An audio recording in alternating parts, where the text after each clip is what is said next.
Bien-aimés, nous avons un challenge, celui qui consiste à toucher les cœurs des jeunes générations qui sont confrontées aux divers problèmes de la société, dont ils ne trouvent pas les solutions. Peut-être que nous aurons du mal à les comprendre, mais avec Dieu, nous pouvons faire des exploits. Les problèmes rencontrés par ces jeunes se trouvent dans le livre des Proverbes. Il y a l'influence des amitiés insensées, la violence, le rejet des adultes, des addictions de toutes sortes, etc. Notre responsabilité est grande, serviteurs et servantes de Dieu, parents chrétiens, envers ces jeunes. Nous ne pouvons pas renoncer à cette génération d'adolescents. Sinon, les conséquences seront tragiques pour nos églises. Ils ont besoin de sagesse, plus que d'information.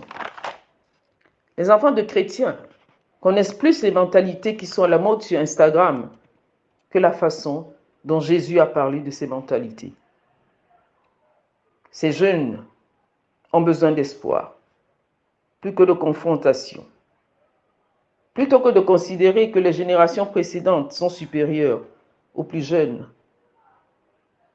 nous devons avoir la capacité de parler d'espoir à cause de qui est Dieu, de ce qu'il a fait et qu'il continue de faire. Nous devons leur apporter un amour sincère, pas d'hypocrisie, pas de peur. Ils sont déjà matraqués d'informations qui créent en eux l'angoisse, les craintes, les appréhensions. Ils attendent de nous de la compassion, que nous puissions comprendre leurs besoins et en prendre soin. Ils veulent être écoutés afin d'exprimer leurs peurs, leurs sentiments. La conversation et la recherche, plus que les conférences. Cette génération a besoin de nous.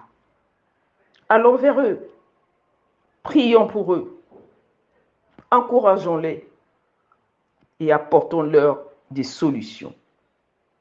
Soyez abondamment bénis.